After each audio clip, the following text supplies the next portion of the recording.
questions, we'd be happy to answer them. Mr. Chair, we have one. Sandra McHenry.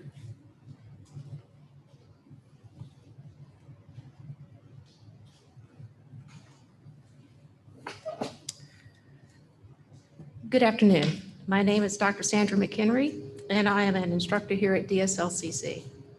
Thank you, Dr. Renoni, members of the board, for allowing public comments on this important matter. Also, thank you for your thoughtful consideration on the issue of a name change for Dabney S. Lancaster Community College. When an institution is named after an individual, it honors that person. That name is on signage, letterhead, emails, and social media, proclaiming and supporting his words, actions, and ideals. Furthermore, alumni are forced to honor that person, Dr. Lancaster, through their diplomas and certificates. As some knew in the past, and as many have learned, Dabney S. Lancaster was a segregationist and a supporter of white supremacy, even holding a national office in an organization many describe as an elitist KKK. A community college's mission is access to quality education for all. Dr. Lancaster did not believe this. I've listened to the recordings of past board meetings and discussions of this issue. I've read the literature available on the website, and I've responded to both surveys made available by Dr. Renoni. My position has been and will continue to be that a name change is appropriate, overdue, and the right thing to do. After listening to the meeting recordings, I'd like to respond to 3 of the comments and concerns made by some board members. The first one is that we can't change history. No, we cannot. But history is only as reliable as the people telling it and recording it. As we learn more information, we understand history more fully and have the opportunity to use that information to affect the future. Maya Angelou said, "Do the best you can until you know better. Then when you know better, do better." We now know better. It's time for us to do better. Changing the name is a critical step to recognizing and learning from our history. Another comment made was that we need to focus on other measures today to change the culture of DSLCC and make it more inviting. I wholeheartedly agree, but we cannot underestimate the value of taking definitive action on our name, publicly stating that we do not support a white supremacist and no longer forcing our students to identify with a segregationist. The last comment I want to speak to, and the one that has caused the most reflection for me, is that the issue will not go away. If the board does not act and vote for a name change, our children will be forced to deal with it. They will again have to look at our past and attempt to justify and explain. One of you rightly spoke about caring enough as stakeholders in this school to make sure that this generation and the generations after don't have this hanging over their heads. It's baggage they do not need. As you prepare to vote, remember that Dabney S. Lancaster's mission was to limit access to education for some people. That mission is inconsistent with our own. It's time for this college to learn from the past, rectify our wrong, and look to the future. Thank you. Thank you. So, Mr. Chair, we do not have anyone that has requested to be online to speak. So we do not have any additional public comment.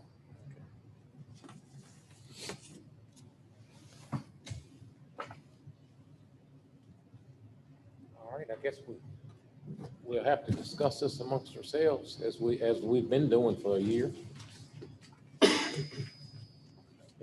Any comment?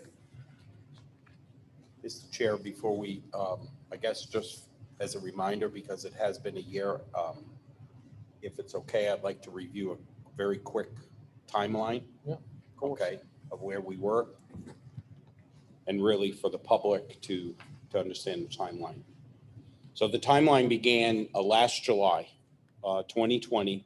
The State Board for Community Colleges passed a resolution asking each of the 23 colleges their local boards and their college presidents to review the appropriateness of its college, campus, and facilities names, and to report its findings to recommendations by no later than March of 2021. As a reminder for everyone, the state board has the authority on the college names, while this local board has the authority on buildings and rooms. In support of that effort of the state board, I and the local board established a college building and naming committee to review the name of the college and its facilities. A report was developed on the building names, as well as the background of Dabney, Stewart, Lancaster. The report was presented to the local board at the September board meeting and a special October 2020 board meeting. Based on this information, at the December meeting, the local board voted 9-1 to recommend to the state board not to change its name. In March of 2021, the state board then developed a policy on naming of the VCCS, or Virginia Community Colleges, which states the naming of the Virginia Community College should reflect the values of inclusive and accessible education articulated in the VCCS mission statement, with special emphasis on diversity, equity, and opportunity, and be relevant to the students it seeks to serve and to the geography of its service region. This statement was adopted by the state board, and then it was actually modified at the May 2021 state board meeting. At the May 2021 state board meeting for community colleges, there were five community colleges that had questionable names, that names were being reviewed. The local boards of Thomas Nelson, Lord Fairfax, and John Tyler, their local boards all voted to change their college name. The local board of Dabney and the local board of Patrick Henry voted not to change their name.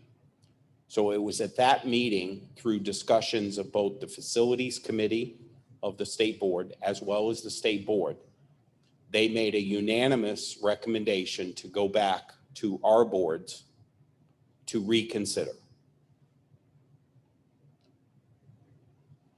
During this time, also in May 2021, additional background information was identified and gathered of Dabney, Stewart, Lancaster, and this includes his involvement with a group known as the Anglo-Saxon Clubs of America. So based on the state's board's request, the local board will now discuss and vote on the proposal to change the name of the college. Okay. Anyone care to start? I'll start. Can y'all hear me okay? Well, I'm your typical bearded social studies teacher, so I may fall into lecture mode. You can give me a cut sign or something if it gets too deep. But the first thing we need to remember is that the Virginia Community College system is a creation of the Commonwealth of Virginia. And just as with local governments, we are bound by the rules of the Commonwealth as to how we act and also how we pay for the education of the students who come through these buildings. So I think it's pretty clear that Dr. Lancaster's name is going to be removed from this school by the state board. I don't see any way around that. Having read the extra literature, especially the master's thesis from the EVA student that was made available to us about 2 weeks ago, I don't see any way that his name is going to remain on these buildings. And it's going to be up to us, to this board, to effect the name change in as inclusive, as courteous, and as thoughtful a manner as we can. That's not going to be easy. What's also not going to be easy is paying for it. So that my question to Dr. Renoni, and I hope you can give us an answer, I haven't given you an advance notice on this, I'm sorry, is assuming that the state board votes to change the name, is the state also going to reimburse the college for all of the expenses of that name change? The answer is silent. There was no, but there certainly was no yes. Well, we all understand that if a benefactor has endowed a school and had a building named for him or her, that in the case of that name being removed, then there are legal liabilities that may accrue. That's right. And I don't believe that's the case here. So, and Right. you've even phrased the question that way to the state chair. And Yeah, the name of Dr. Lancaster was an honor. There was no financial commitment like for Backles Hall or for Warren Hall and so forth. That was an honor for a longtime educator from Bath County, but there was no financial exchange for the name of the college. I do know that the Virginia Community College System and the chancellor, they are having discussions around some financial assistance for the 5 colleges. However, that is not clear at this point. One college actually estimates about $800,000 that it will cost them to change. and I don't expect us to be that much because of our size, but I think conservatively, you're looking at $200,000 to $300,000. that's a tough And pill to possibly, swallow. yes, and possibly more. We have already had internal discussions about how we would be able to do this.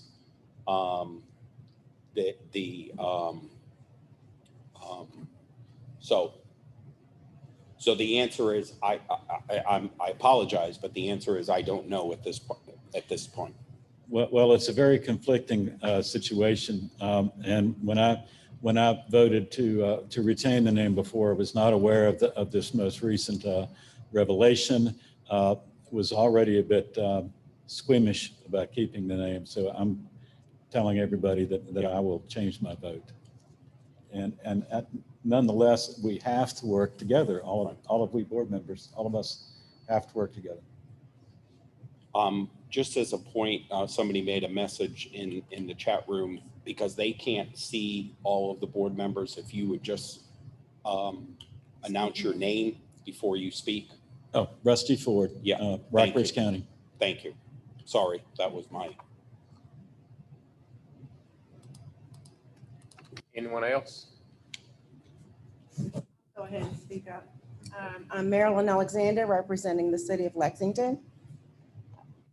I find all of these kinds of conversations uncomfortable, especially now for this one, because Dr. Lancaster still has close family still, from what I understand, in the area. But we represent the needs and challenges of this school, so we must discuss it. From what I have read, Dr. Lancaster believed in separate but equal. As a separatist, that included segregating the races, massive resistance, promoted that citizens fearing integration should receive grants to allow their children to attend private schools, and withhold public funds from schools that chose to integrate. Equal means that he wanted equal pay for white and Black teachers as long as the schools were separate. However, in Lexington, they didn't even believe that at one time. the teachers, Black teachers in Lexington were paid much less than the white teachers who were their exact counterparts. So this is something that's deeply rooted in Virginia's history, and we must address it. We must talk about it. And according to what I've read, I really shouldn't be represented here this evening. This educational institution perhaps should not be here to educate all the students, as it was not his intention for Black and brown students to attend public schools with white students. His contributions to public education are many, but his beliefs were to what detriment in the progress of our public school education? We may never know the detriments to that. His accomplishments, his accolades were during the Jim Crow era. There were and there are racists in every facet of our lives, even today. All of us are already aware of that. The rhetoric, the complacency, the microaggressions, the macroaggressions loom large in our society today.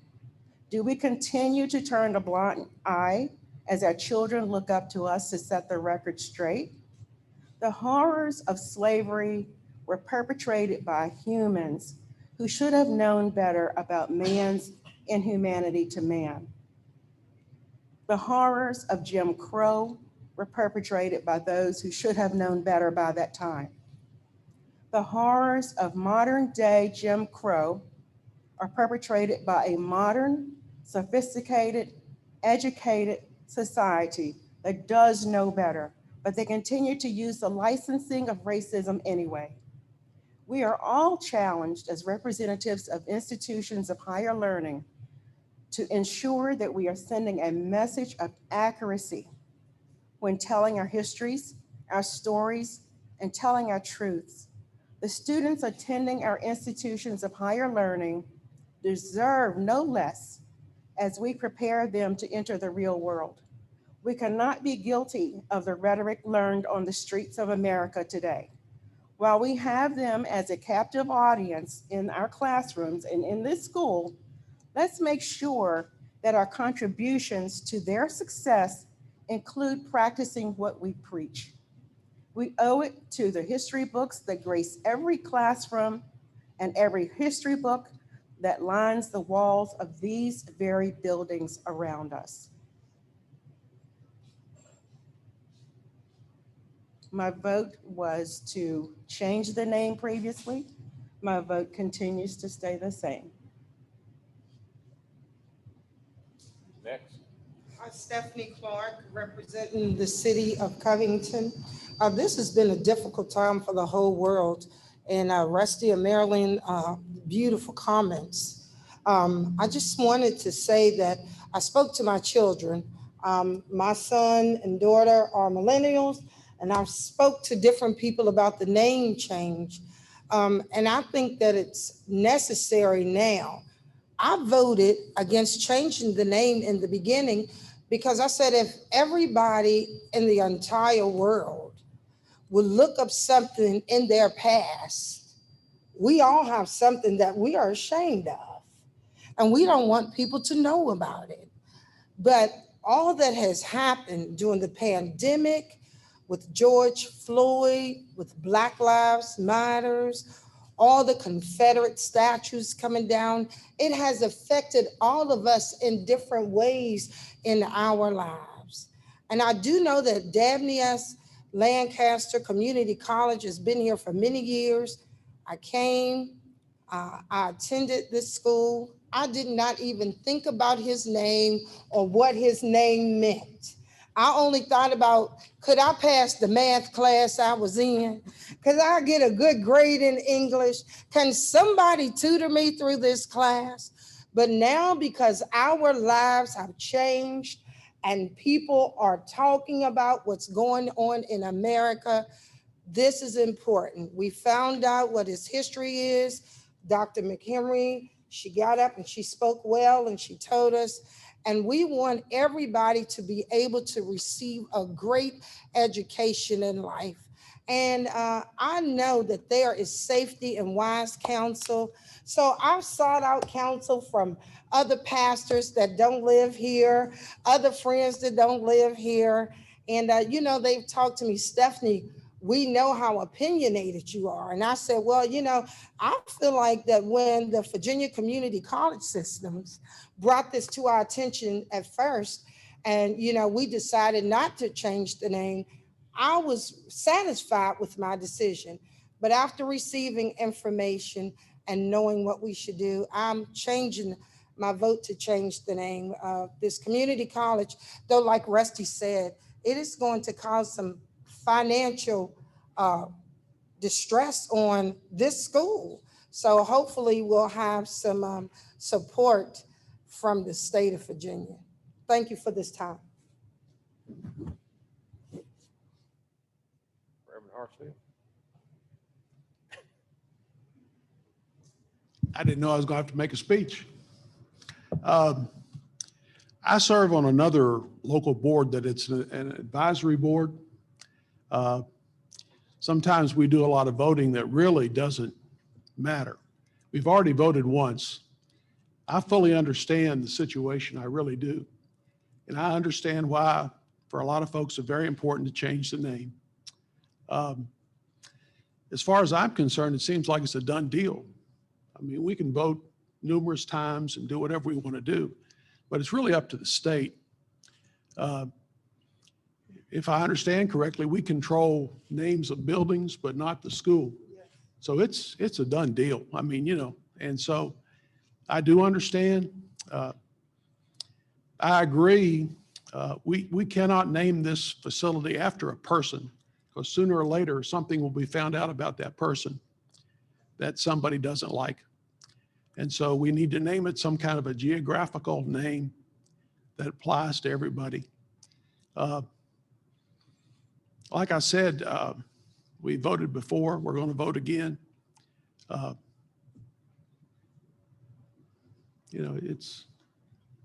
just don't, to me, I know this is part of the meeting, but the way it's set up, it really doesn't matter. It just doesn't. As far as we vote, we've already done it once. So if we vote again, I'll vote that the name be changed, because it's, like I said, it's going to happen. But I do want to say that please don't name it after a person, because 50 years from now, somebody will find out something about them. And because everybody, just like Reverend Clark said, has issues. So thank you for the time. Thank you. Tony McFadden, Rockbridge County. I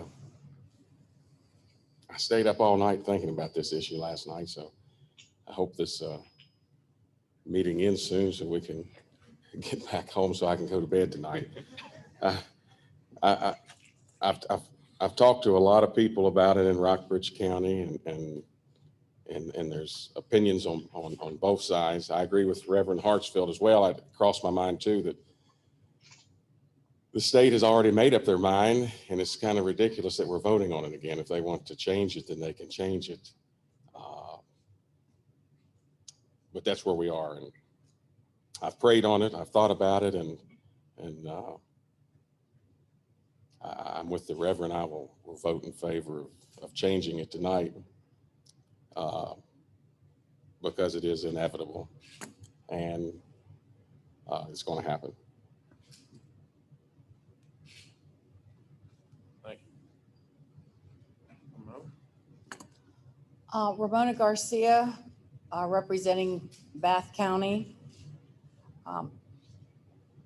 This is a difficult decision for me. As a family member of the Lancaster family, I've known their dedication to this college over the years. But after learning what I have learned in the past few weeks about Dr. Lancaster's association with the Anglo-Saxon Club, which I was totally shocked to hear that fact about his life.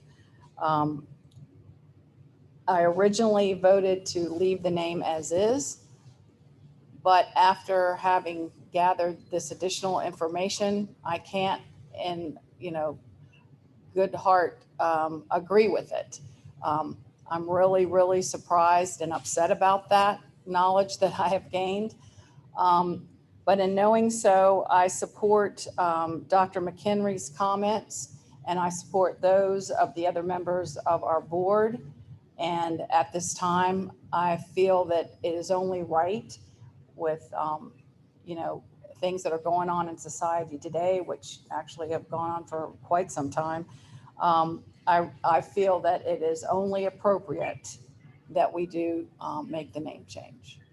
So I support changing the name. Thank you. Mhm. We have Tammy Scruggs Duncan on Zoom who'd like to speak. Can you hear me? Yes. Yes, Tammy. Okay. I am so with what Ramona just said. Originally, when we were reviewing this issue, I got the opinions of several of my African-American friends whose opinions I deeply respected, because I didn't want to make a decision for our African-American community based on not having spoken with them. But this is bigger than that. The new information revealing that Dr. Lancaster had such firm beliefs that he joined this organization changes my vote. I think we need to address it again, take another vote, and see if we can't clear this up.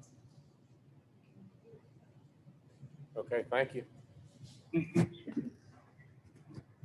After what everyone else said, I don't know what I could add to it, but I agree with several others that it's out of our hands. If we don't do it, the states will do it, and maybe they'll give us better favor if we go on and bite the bullet. It's something that needs to be done after the latest information we've got. Like others, I agree to change my vote to change the name.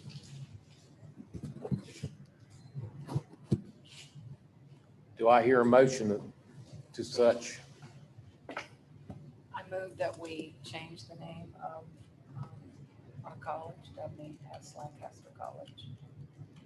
Second? Marilyn, second. Marilyn, second. All right. Ramona, Marilyn. Do we need a roll call vote or? I would use a roll call vote, yes. Okay. All right. All those in favor? Okay. So Reverend Hartsfield? Ms. Garcia? Aye. Mr. Vaughn? Aye. Reverend Clark? 4. Ms. Scruggs Duncan? Oh, sorry.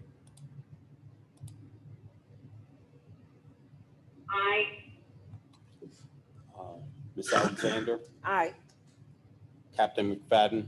Aye. Mr. Ford? Yes. Unanimous, Mr. Chair. So we'll forward this information on to the state community college system. And if I may, thank you for the discussion. Thank you for the comments from Dr. McHenry and others. Now the process will begin. The state board will allow us to offer a new name to the college. We will work on we are beginning to work on a process already. And what we want is we want the opportunity for community's input. I will put together a task force of external and internal folks. And we will ask the community for their input via surveys and other types of communication. I think from a time frame, if you will notice later in the agenda, our board meetings have changed months, beginning this coming year to be in line with the state board meeting. So we normally meet in September and December. We're meeting in August, October, and if necessary, December as a board, because the state board will meet in those opposite months. So they meet in they meet in September and in November. I think internally, speaking to my executive team and speaking to the chair and the future chair, it's our hope that we will have a name presented to this board by October, with the idea that the name then gets recommended to the state board and then they will approve it or deny it to come back at their November meeting.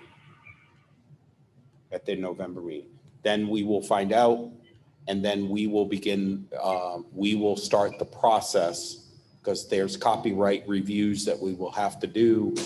We are gonna, because of the cost that Mr. Ford talked about, what we will do is try to do as much internally as possible, but we will require external. We have a new marketing firm that's going to assist us in a complete rebranding. Next March is also the college's 60th anniversary. So this is an opportunity to really celebrate a new beginning, okay? A new beginning. And I do think that we will never lose the name of Dabney Lancaster Community College, but we will sort of build a new college moving forward for the next 60 years. Thank you. All right. Since we did that quickly, we can start with the other. Okay. Well, we'll turn it over to the president to start his reports. Well, thank you, Mr. Chair. So as the regular part of our meeting, we will do some college updates. And then what we will do is we will break for a brief dinner for the board, and we will go into the next room. The public is certainly welcome to stay during for the whole meeting. So the first item is a report from Student Services, which is primarily the approval of the 2021 student activities budget, which is in your packet. I can tell you because the college had a very successful enrollment year of being over 8% down. I'm sorry, 8% up. We actually have 50 more full-time equivalents. So the student activities budget is actually increased by $3,750. That's the anticipation for the dollars. So this is a standard item every month, every year that we have to approve, and that just balanced it. Yeah. So does anyone have any questions about the student activities budget?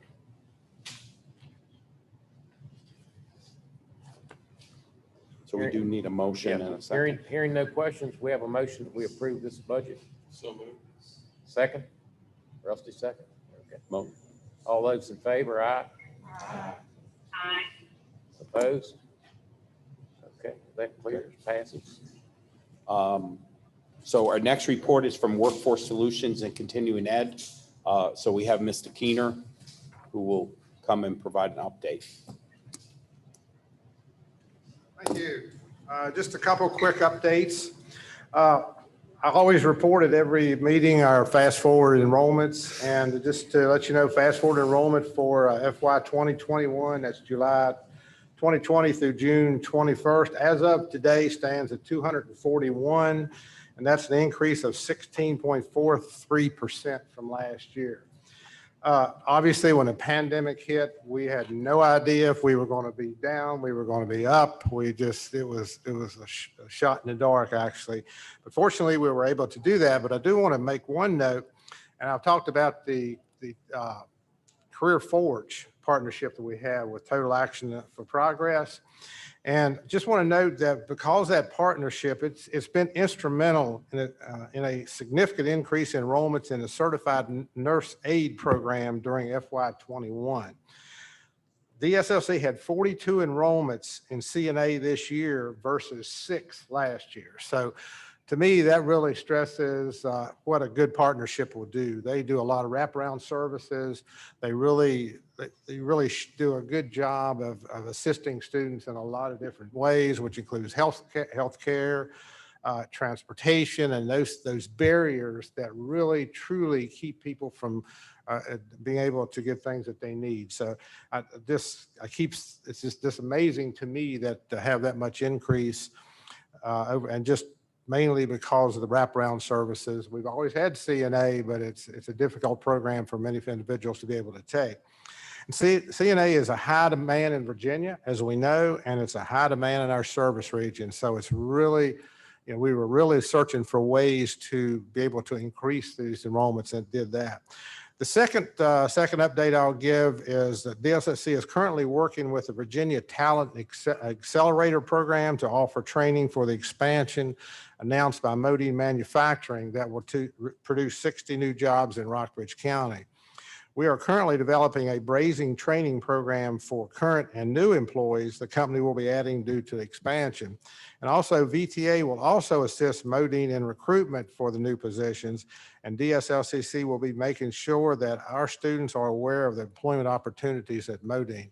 These are really good jobs. It's a good manufacturing company to work for, so we're going to do our best to make sure that our E&I students, our manufacturing students, and anybody that is interested in that knows that that's a pipeline that's out there. The jobs are coming. They're good jobs. They're good paying jobs. So we're asking everybody to make sure that, that they know that is still. And that's working with the Virginia Talent Accelerator. That's another good partnership program where we're both trying to help them get the employees that they need, and we're all doing it in separate ways. And VTA is doing a tremendous job in the recruitment side of it with getting the word out for the jobs that are coming up. So that's it for.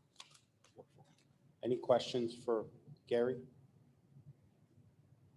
Okay, thank you. Dr. Benworth with Academic Affairs. Thank you, Dr. Renoni. I'm going to limit my remarks to a new piece of curriculum that's going to be coming before you for a vote today. You may remember in our last meeting, we approved a career studies certificate in cloud computing. That's been approved now by the state board, and we will be launching that this fall. We have another curriculum on IT technical support. You should have a copy of that in your materials. If you don't, I have another copy here for you. The IT technical support certificate is one we're really excited about. It trains our students on how to do that entry-level work and frontline work that you see in IT help desks all across our service area. You'll find those. I look at the IT support staff that we've got here today. This would provide training to support the kind of work that they do. We see that in our public schools. We see that in local offices. It's one of the things I like about that program is it's embedded into the other degrees that we offer. So a student can come here, work on that short-term career studies certificate, and then if they want or need that pathway into an associate degree, they have that opportunity to go that direction also. This is also a program we're really excited about using for dual enrollment. Tamara Lipscomb, who's our director for our lead for our Information Systems Technology program. She's got a prior experience working at Perry McClure High School. We think this could also be really popular with our dual enrollment population as well. Think about those students while they're still in high school learning some really critical IT skills that they can even immediately turn around and put to work in the schools where they're currently studying. I see Justin shaking our head here. He's got a background in the Bath County school system, providing support there also. So what I'll be asking for you tonight is your support for approval of this new career studies certificate. Be glad to answer any other questions you have about academics. You know, it's been wow, we're really looking forward to the light here at the end of the tunnel. Our plan for fall is to be as much on ground as we can, and we think it'll be primarily that format. The summer classes are still mostly online at this point, but I know when I talk to my faculty, we're really looking forward to being back in a much more normal way here this fall. So like all of you, we've also are looking forward to saying goodbye to our to those the Zoom, all the non-ending Zoom sessions. Now, we still will be providing access at a distance to our student population. As we know, we've got working adults who need the flexibility of being able to attend classes from a distance. So we'll still have that opportunity for those students, but those who want the face-to-face interaction will have that available to them as well. So I'll pause there if there are any questions from the board. All right. Thank you all. Okay, we need a motion to approve this program if it's your pleasure. So moved. We have a motion and a second. All those in favor, aye? Aye. Opposed, like sign? Okay, that passes. Great. Yeah. Thank you. So under finance and administration, I wanted to share, unfortunately, Vice President Graham couldn't be with us. I wanted to share with you under CARES Act, which I know that all of you have heard about our various, the funds from the federal governments to support not only higher education, but also to support small business. And they're known by, I still use the word CARES Act, but there's CARISA, and then there's HERFA, and all these additional acronyms because the federal government loves acronyms. But I really wanted to share with you that the amount of money that even our size of institution has received during the last 15 months, and a large portion, including $1.3 million, which is going directly to students in the form of assistance. They're not scholarships. I know in the first round last spring of 2020, we had about $222,000, and those eligible for federal financial aid, they all received $600, and that certainly assisted the for them for emergency relief. The other thing is the work of our educational foundation had emergency funds, because typically, as we know, a community college student is about $300 away in an emergency away from dropping out. And what this fund, and we will continue with these funds, will do, if a student had an emergency, they could access this dollar. These dollars might help pay rent, might pay for a flat tire. It was up to $300 for emergencies.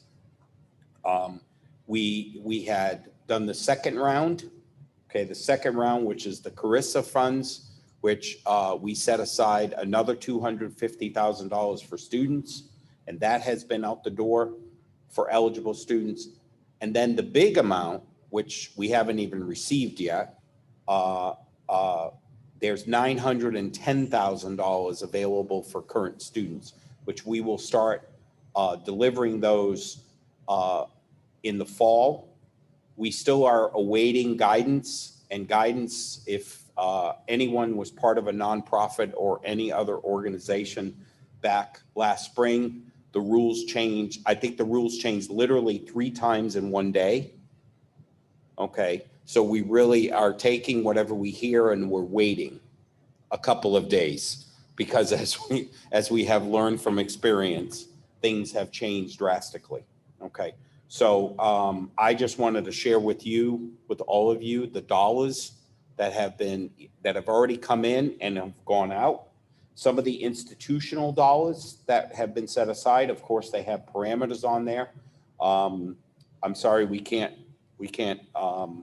use them for our board members for special dinners or anything else. But For example, the first set of funds went for online orientation software, which we never had.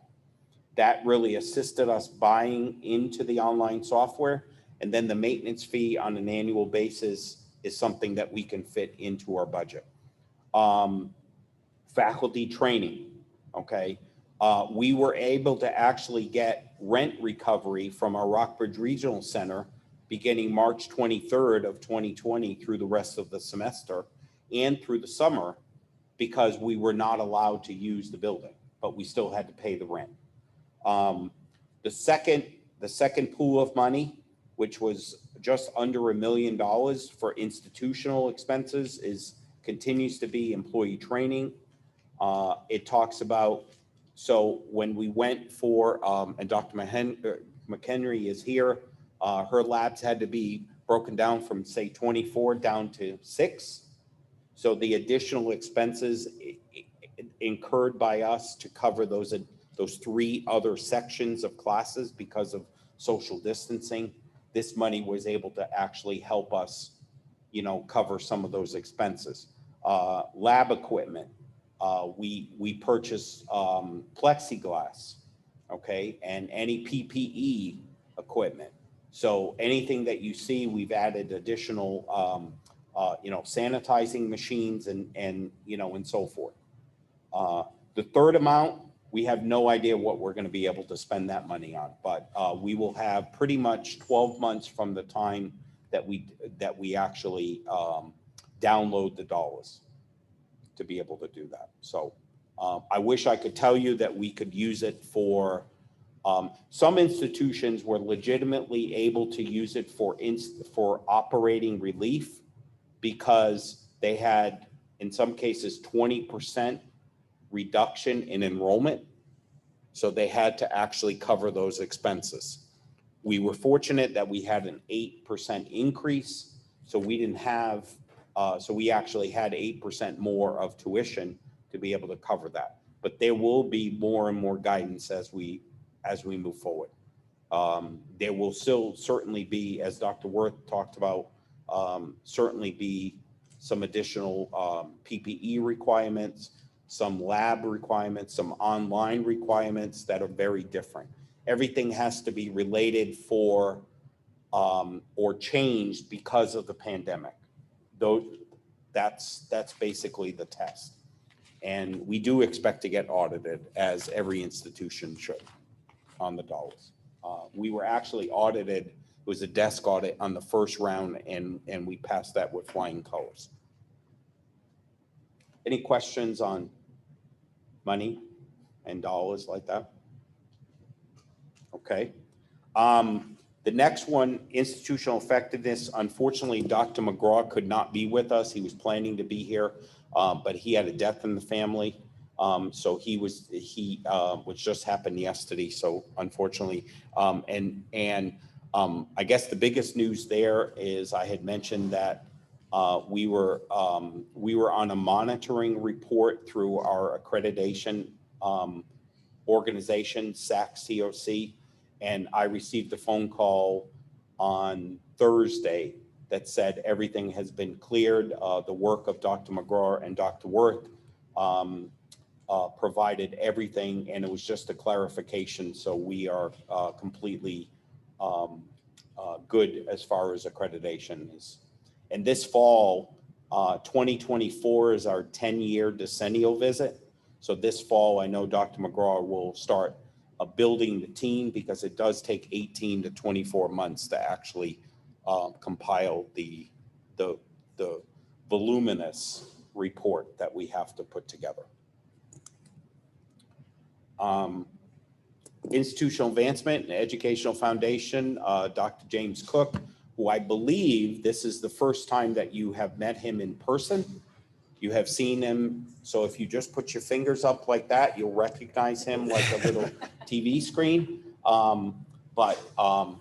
Thank you. I've seen Rusty Ford many times in the county supervisor's office, and now I have 3 board members and a half, because I also have a spouse of a board member here. So really, it seems like I'm among family anyway. So it's good to be here, and it's good to finally see you all in person without a mask.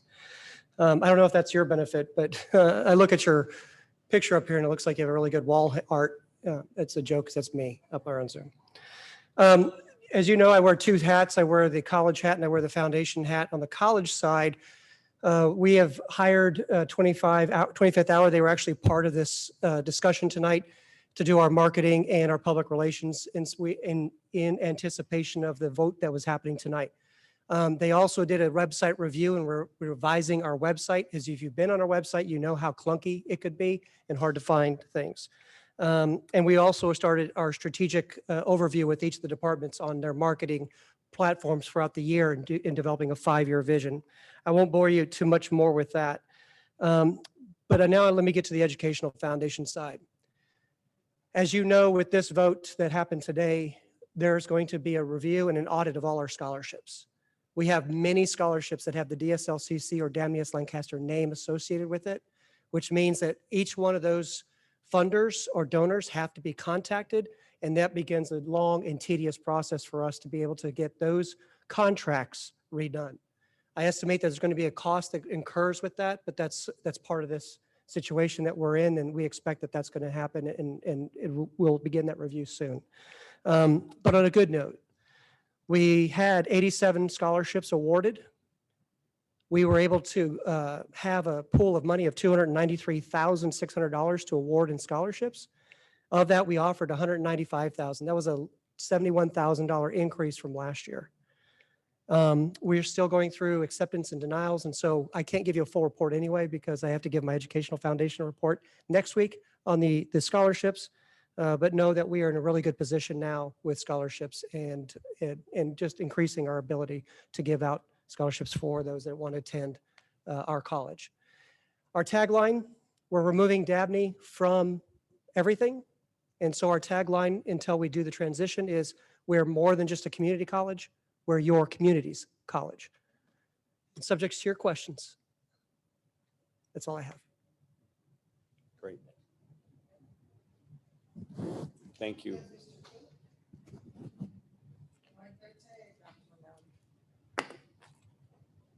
Take no credit for that.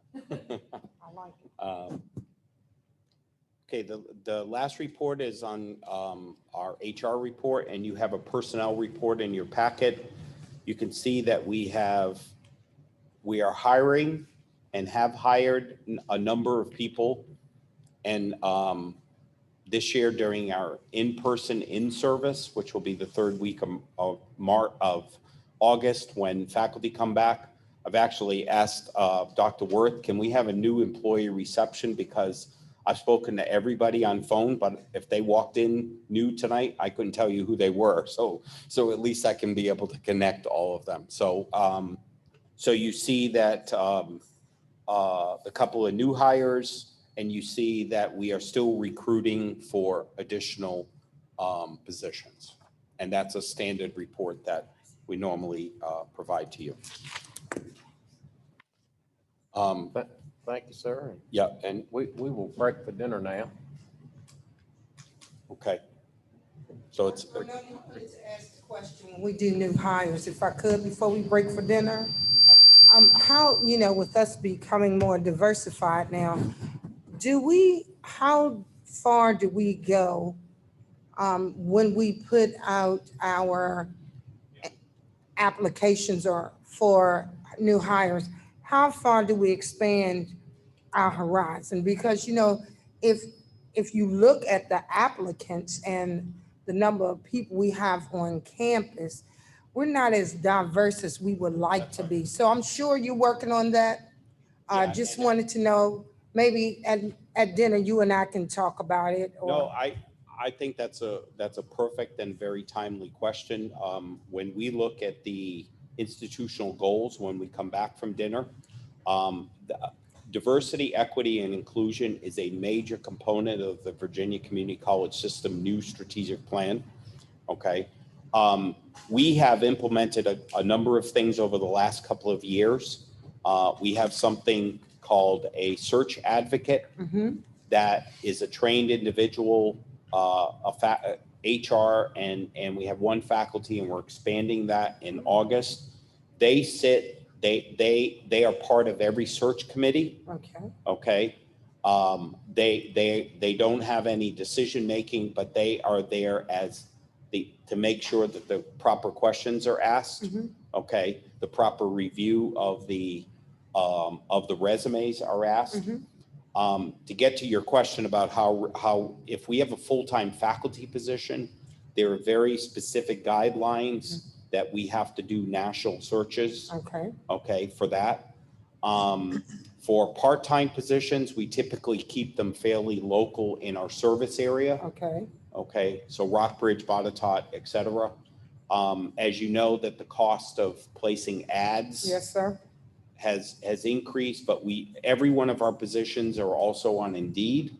And then any of the full-time faculty or say administrative positions, they find their way onto higheredjobs.com or the Chronicle of Higher Education. So those are national searches. We have continued to do better around the diversity of our pool of applicants. Part of it has been certainly the pay level, okay, to attract across the board. Last year, in the last 7 years, we've increased our student population from 8% of people of color to 14%. But unfortunately, our staff is pretty stagnant.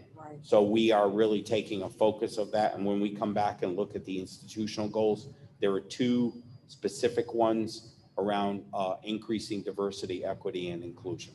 Thank you. Thank you, sir. We'll go to Break dinner. from, yep. Yeah. Okay. So thank you, the board. Thank you, Mr. Chair. So my next couple of items will only take 2 hours and then we'll get done. I'm kidding. I've already mentioned the enrollment. The enrollment update academic year was absolutely wonderful. We had the highest increase in the Virginia Community College system of over 8%. And we were only one of 3 colleges in the entire system to actually be up for enrollment. So I have continued to share. I do think that some of that lends itself because we have not necessarily been significantly in the online space. Well, in the last 15 months, 16 months, we've certainly had to be an online space. That has given students who maybe didn't have a chance, has childcare issues, has jobs and everything else. So we are going to continue to explore those options and address adults. And I think you heard such things from Dr. Worth and from Mr. Keener on addressing those.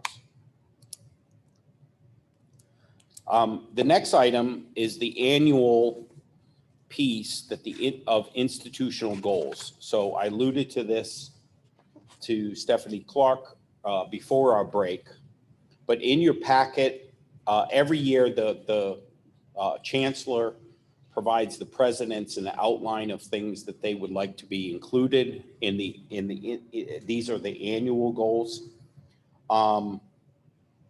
And this is related to the new Virginia Community College System Strategic Plan, Opportunity 2027. That's their new plan. What we were required to do was basically choose the institutional priority, not choose them all, because if you choose them all, you're not going to accomplish anything. But to the point that was made before the break, number 5 and number 6 on your sheets around diversity, those were required of all 23 colleges on how to address that. Okay. I'm not going to read everything, but one of the goals is around the future of work. Okay, where we will continue to evaluate the 8-week terms.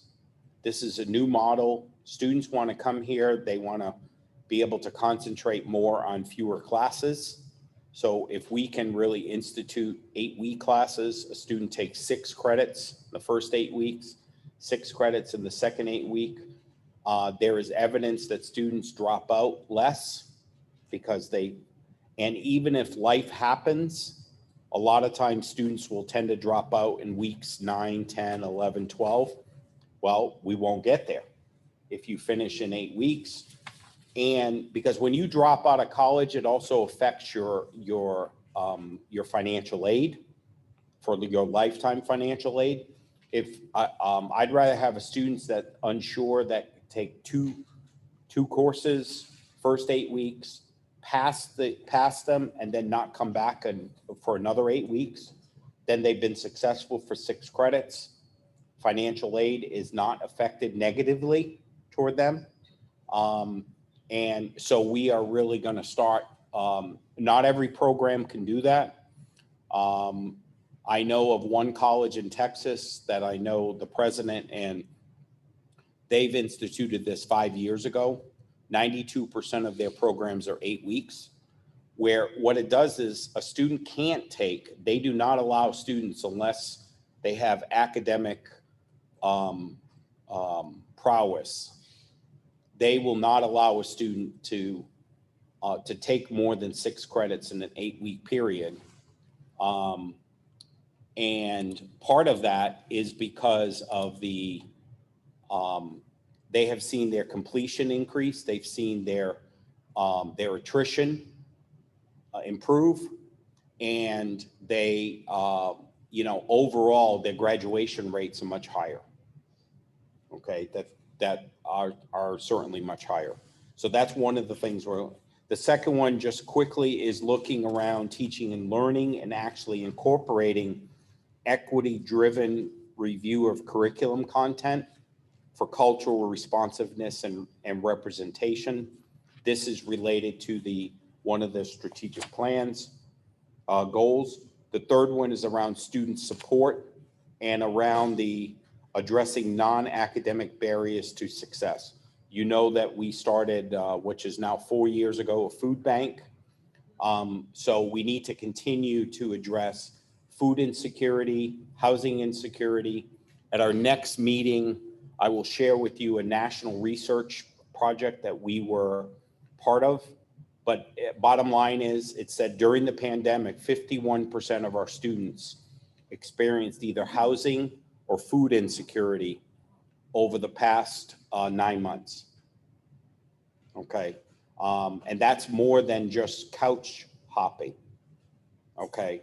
That's actually more than couch hopping. Another one was around future of work. We need to continue to we need to build programs that are done in weeks and not months and years, because when the workforce starts really, and I believe they've already begun to hire and looking for people, we need to be able to make sure that our service area has our graduates and we can get them in and get them out with the skills that they need, so then they can go to work. And then the last two, as I mentioned, were around diversity. This goes directly to Stephanie's question around the hiring process.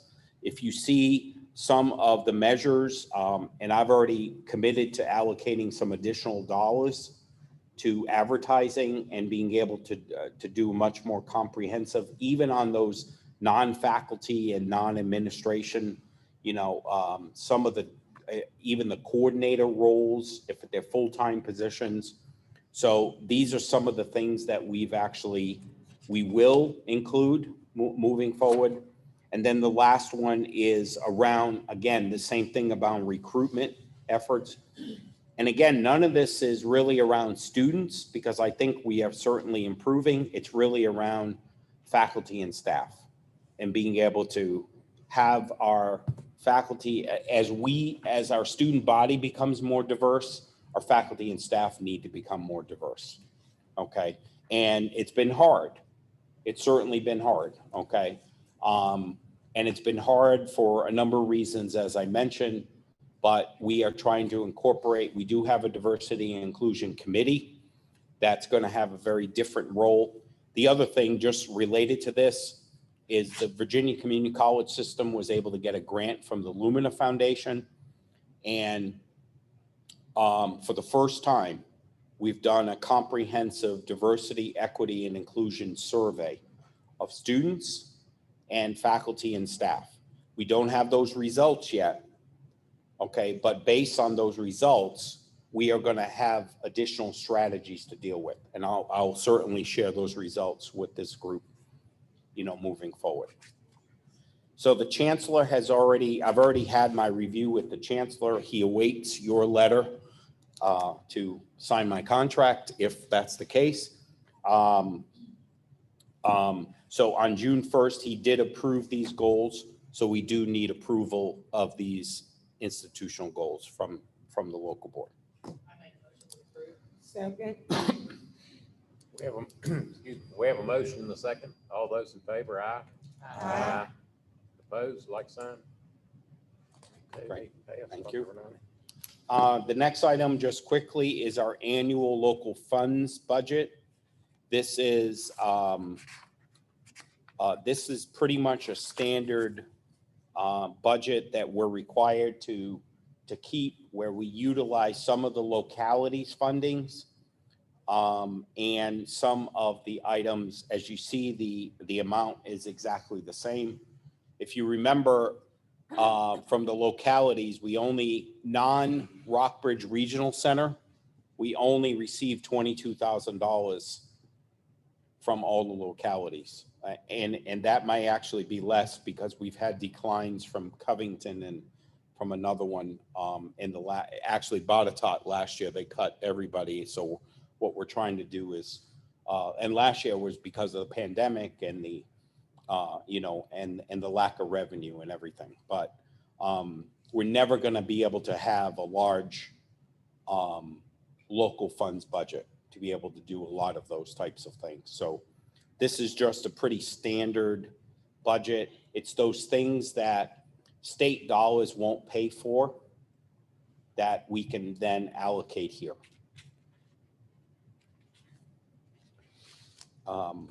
Somebody asked me about contributions. The contributions actually is when a president retires in our system, one of the colleges asks all the presidents to make $100 donation in their name. It goes to their foundation, and then the president's given the check, and then they can turn around. In most cases, they give it back to their college foundation, but that's what the contributions are really. And one year, I think, and Phyllis I think one year we had 6 people retire, so we went over budget on that particular year. But so we do, Mr. Chair, we do need approval on that. Do I hear a motion? So moved. Second? Second. We have a motion and a second. All those in favor, say aye. Aye. Opposed, like sign. All right, that passes. Okay. The last item I have is the BV Workforce Center update. And I sent this under separate cover, and it's up on your screen. It's really exciting to start seeing now the some thoughts and some ideas back in the design. As you know, that this is located at 2019 Forest Avenue in Buena Vista. This will bring the heavy trades or the trades programs that we currently offer here to the Rockbridge regional area. There are businesses up there that we have served, but we can't fully serve without the hard trades or without employees coming down here. I'm not going to go, I'll answer any questions here, but this is going to be diesel mechanic. We do have construction trades. We have a welding area. We have a machine lab. This is a CDL lab. So it's the lecture portion, but then there's also the CDL testing. We do have a couple of classrooms and computer labs.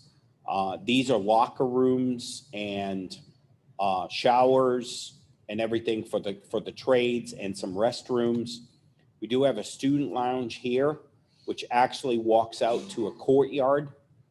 Okay, all of this, with the exception of this piece right down here. Okay, right now this is currently a canopy, and the plan is that this, the canopy will be filled in with the wall, so we don't lose this particular space. And this will end up being either a computer lab or a classroom. We will have, I think this is a computer lab, this will be a lecture classroom. These two rooms, as you enter the lobby, these two rooms are going to be the two largest rooms. There will be a divider here, but then we can also break it out and potentially have seating for 80 individuals. This will also have doors out to the courtyard. This wall right here will be all glass, so when you walk in, you'll be able to see the natural light, and all of the light is actually back along this wall as well. There's storage. This is a conference room and a reception area. We have a waiting room, and we also, one of the things that was really important to me, we also have what we're calling a community room, where we're going to have a shared office. I've already had places like the Chamber ask if they could have a presence in Buena Vista once a week. Okay, and we're going to give them a space. We'll give them a chair and a desk, and they bring their laptop and they can plug in, and they'll have a presence. We will have other services such as rehab services, veterans services, and so forth, that they will each have spaces, say, once a day. I know veterans comes here normally pre-pandemic, they were visiting maybe once a month. So what we would do is be able to have all those services up there. Do you charge a fee for that? For the use of the room? No, we won't. Now, if they want classrooms or they want other spaces, depending on what they want, we may consider a fee, but this office space will be available. I mean, the Chamber's budget is limited, and they've just asked if we would consider having their presence. And I think if it brings businesses in the Chamber, for example, it will bring their employees to that location as well. And the goal of this is to serve the entire Rockbridge area. And as you know, the majority of manufacturing organizations are actually in Buena Vista. Okay, but we'll do leadership training. We'll do a lot of types of things here. You're handling some kind of coordination with the Buena Vista and Rockbridge County schools on this, so that they can use the facility once the time comes? We have not got that far yet, but yes. There's no legal or insurance hurdle to doing that, is there? No, there should not be. Because remember, this building is owned by the real estate foundation and not the college or state. Mm-hmm. Okay, so we have a little bit more flexibility. We do have insurance on the building, and the insurance will change as the value of the building increases. Of course, one of the things that I'm not panicking yet, but over the last couple of weeks, I found out that the estimated construction cost, as you can imagine, had the preliminary, and they've only have two, and they're not even really bids at this point. They're just rough estimates, are anywhere between 1.2 and 1.6 million more than what we were told. That's the materials, probably. So, yeah, it's the lumber, and it's we were told anywhere between 2.7 and 2.9 million. I'm not sure. The two bids right now, the two estimates are 3.9 to 4.5. The one issue that we are still trying, the Economic Development Authority grant, which we will be submitting hopefully in July. We still have, every time I think we're ready, there's always additional pieces to that. That grant maxes out at 3 million. Very promising, but we will need to, so we're just at the preliminary stages. The one thing I've asked the architects, who's going to really be serving as the contractor, the clerk of the works, is the two estimates they got were not from the area. One was Benton, one was Salem, and one was Harrisonburg, I've asked them to get local bids as well. Because I do think that we're paying Salem prices and Harrisonburg prices, but I could be wrong. I certainly expect it to be higher than it was a year, 15 months ago, but I didn't expect it to be almost $1.5 million more.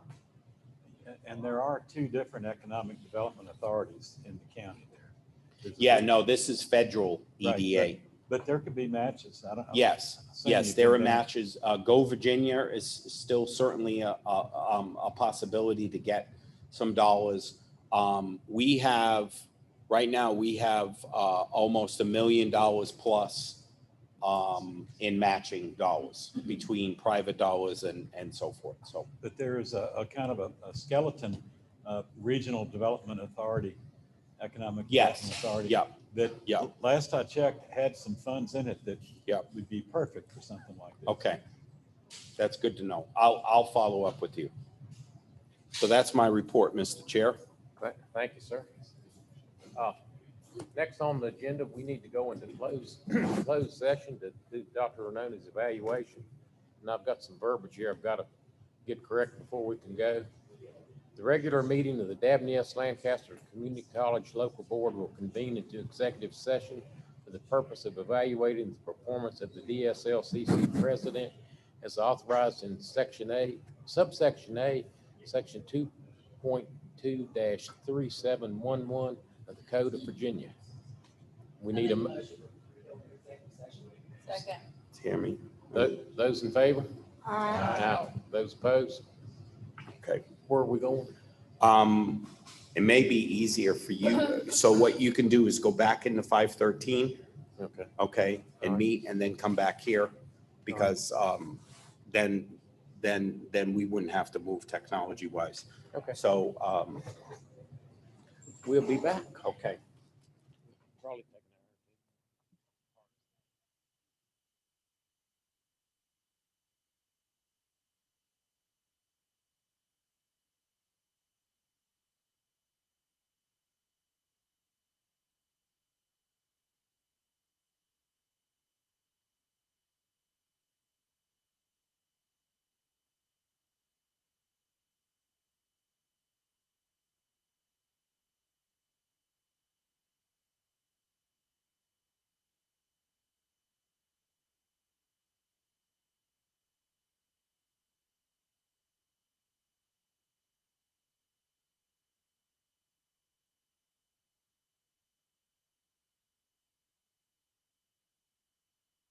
business matters lawfully exempt from open meeting requirements under the Freedom of Information Act were discussed, and only such public business matters that were identified in the motion by which the closed meeting was convened were heard, discussed, or considered in the meeting by the public body. Roll call. Reverend Hartsfield, Yes. Ms. Garcia, Yes. Mr. Vaughn, Yes. Reverend Clark, Yes. Ms. Scruggs Duncan, Yes. Ms. Alexander, Yes. Captain McFadden, Yes. Mr. Ford. Yes. All right, continuing on with our agenda, we have the Medallion of Merit Committee recommendations. Y'all have an attachment on that. Do you have any questions concerning the nominees? If I might, Mr. Chair, we had 4 nominations, and we had a committee meeting on Monday, and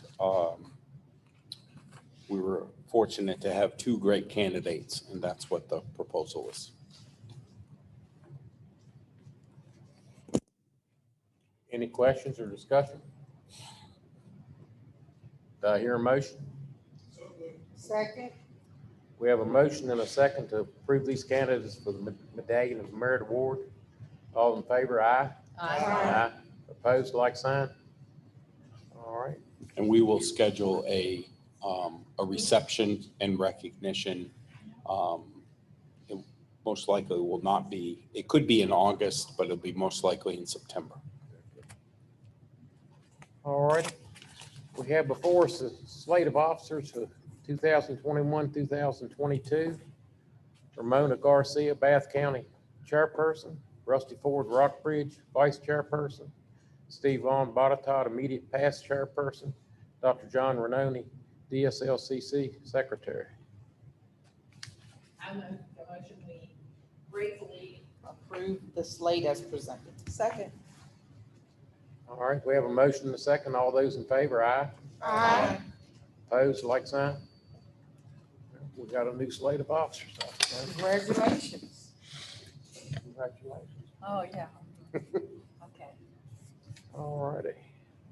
Other business recognition. Yes, so we still have, I can't stand up because of the mic, but we still have one recognition, as you know, that this is Steve Vaughn's last meeting. He has counted the days. I said to him, I think that he is, so I've been here 8 years at the end of this month, and I believe he is my 5th board chair. And I've spoken to him more in the last year because of the naming and other things than I probably have spoken to the previous 4, altogether. But really, Steve, you will get your formal thing when you leave the board, and we're glad that it's 4 more years. But we really wanted to give you the certificate of appreciation for your dedicated efforts and support of the college. We would not have done this without you this year, and your job is still not done yet. So we're really, thank you so much. Thank you.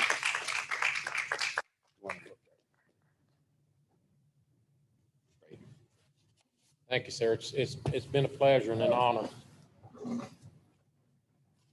All righty. In our packet, we also had DSLCC in the news, thanks to Phyllis. And if nothing else. Just one note, as you see the upcoming board meetings, as Ramona being chair and with her other responsibilities, we have moved the meetings to 4:30 instead of 4 o'clock. Okay. And if you notice that our meetings are normally September, December, as I mentioned earlier, March and June. There are some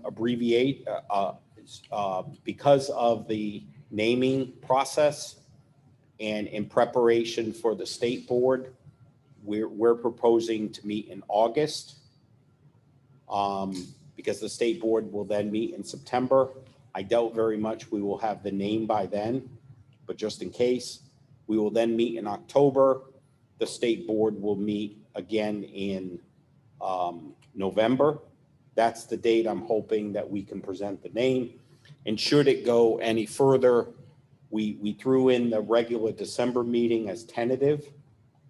Hopefully, unless the board feels like we need to meet about a number of issues, we won't meet. The March date pretty much stays the same. You will notice that the May date, the date which was normally in June has been moved now to May, partly because the chancellor has been doing my review by sometime in June, and the letter that you are composing after the review really should be to him prior to my review. Yeah, we had some discussion about that. Yeah, in past years, my review didn't take place till July or so the timing, but the last 2, maybe even 3 years, it's been no problem not to have the letter, but at least for the process then, because I get asked a couple of times, where's your board letter and everything. So that's what the proposal, and the meetings will start at 4:30. That really to accommodate, Ramona's schedule. And yes, commencement is May 13th, and hopefully we will have only one this year. I was saying the last thing I will say about commencement is the first, what was it? The first 52 commencements, we had 52 of them. The last 2 commencements, we've had 5. So, because 2 years ago, we had 2 of them, both on Saturdays. And then this year, they were wonderful events. We had a Thursday, a Friday, and 1 on Saturday. But we had tentatively scheduled 4. also to do a second one on Saturday. But we had a lot of graduates participate, which was terrific. So that's all, Mr. Chair. Thank you, sir. I hear a motion, excuse me, go ahead. Are we also going to offer the Zoom option from now on? Actually, it is my understanding that June 30th ends the state of emergency. So as a public body, Okay, we cannot offer a virtual option. We will go back to in person. But I will double check that. Do I hear a motion, we adjourn? So moved. Second? Second. All those in favor, aye? Aye. Opposed? Y'all all want to go home? Yes. Well, thank you very much for coming tonight Yeah. and your great participation with the name of the college. And I know it was a hard thing, but we got through it and I appreciate your help. Thank you, everyone.